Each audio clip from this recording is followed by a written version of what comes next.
Hi friends. जब कभी भी हम किसी भी सिचुएशन में अपना 100% देते हैं, मगर जब रिजल्ट मिलता है हमें और वो हमारे मन के मुताबिक नहीं होता तो हम बहुत निराश हो जाते हैं। या तो हमारा ट्रस्ट फैक्टर हिल जाता है या हमें ऐसे लगने लगता है कि शायद हम किसी काम के लायक नहीं हैं। हमारा अपने ऊपर से भी विश्वास उठने लगता है। कभी कभी तो हम इतना गिव अप कर देते हैं कि शायद दूसरा कदम उठाने की हिम्मत ही हमारे अंदर नहीं होती है। बहुत सारी उलझने मन में आ जाती हैं। हमेशा ध्यान रखिए, जब कभी भी आप कोई ऐसे कदम उठा रहे हैं जिसकी मंजिल स्वर्णिम अक्षरों से आपके लिए लिखी गई है, तो रास्तों में कठिनाइयां जरूर आएंगी। यही तो परीक्षा है आपकी, क्योंकि आपको जिस चीज को पाने के लिए तैयार करना है, खुद को उन चीजों के लिए तैयार होने के लिए आपको बहुत सारे टेस्ट पेपर्स देने होंगे। आसानी से मिलने वाली चीज आसानी से हाथ से चली जाती है, लेकिन बहुत शिद्दत से, मेहनत से, दिल से अगर आपने किसी चीज को पाया है तो वो बहुत लंबे समय तक और बहुत ही सुकून भरी जिंदगी आपको देती है। किसी भी सिचुएशन में हारिए मत, विचलित मत होइए। आज जिस टॉपिक पे मैं आपको बोलना चाह रही हूं, आपसे जुड़ना चाह रही हूं, वो यही है कि सिचुएशन चाहे कुछ भी हो, आप उसे हैंडल कैसे करते हैं ये देखना है। इसे समझाने के लिए मैं आपको एक छोटी सी कहानी सुनाना चाहूंगी। एक बार एक रेस्टोरेंट में कुछ लोग बैठकर खाना खा रहे थे कि अचानक उनके खाने में कॉकरोच गिर जाता है। उस महिला ने, जिनके कटोरी में वो कॉकरोच गिर गया था, उसने उस कॉकरोच को उठाकर यूं सामने फेंक दिया। सामने वाली महिला के कपड़ों पर वो कॉकरोच चलने लगा। वो जोर जोर से चिल्लाने लगी, उठ करके कुर्सी से बहुत ज्यादा परेशान होने लगी, घबरा गई और घबराहट के मारे उन्होंने कॉकरोच को यूं हाथ से मारा। वो कॉकरोच उड़कर दूसरी महिला के ऊपर चला गया। वो दूसरी महिला की प्रतिक्रिया भी वैसी ही थी।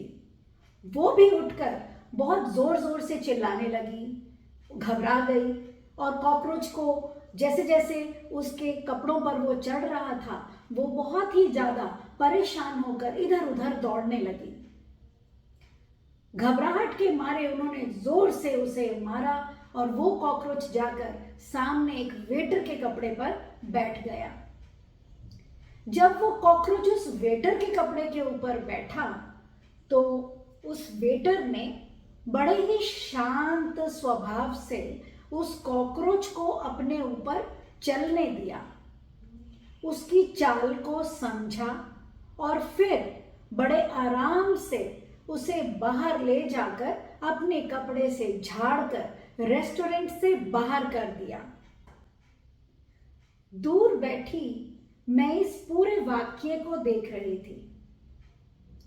इस पूरे वाक्य को देखने के बाद मुझे जो इस कहानी से समझ में आया वो ये कि सिचुएशन जब भी हमारे अनुकूल नहीं होती तो हम विचलित हो जाते हैं।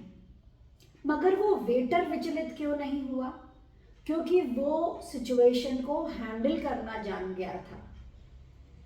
सेम इसी तरीके से जब कभी हम ऑफिस में होते हैं या बॉस ने हमें डांटा होता है या परिवार में कोई कलह होती है, पत्नी से लड़ाई हो जाती है, संभालना आपको खुद को अपने अंदर है। खुद को स्थिर करना, सिचुएशंस को हैंडल करना, खुद को स्थिर करना बाहर के सिचुएशंस को हैंडल करने से कहीं ज्यादा जरूरी है।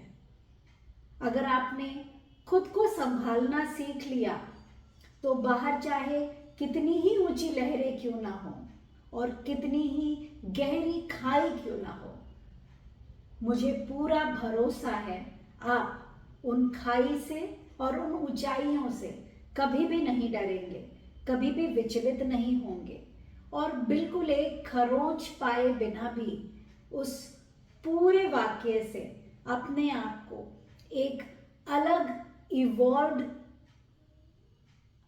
इस पूरे वाक्य से अपने आप को एक ट्रांसफॉर्म्ड इमेज में बाहर लेकर आएंगे। सेम उसी तरीके से जैसे कि हमारे फोन्स इवॉल्व होते हैं, उनके वर्जन्स चेंज होते हैं। सिचुएशंस जब भी आपके सामने आती है, आपको तराशती है, आपको एक नया वर्जन देती है। सो माय डियर फ्रेंड्स, कभी भी किसी भी सिचुएशंस में विचलित ना हो, हर प्रॉब्लम को एक पॉसिबिलिटी की तरह लें, वो पॉसिबिलिटी जो आपको तराश रहा है, ताकि आप एक नए वर्जन में बाहर आ सके और दुनिया आपको देखकर भौंचक की रह जाए। With the note that you all are going to always be connected with me, do subscribe my channel and hit the bell icon. Thank you so much. Have a wonderful day.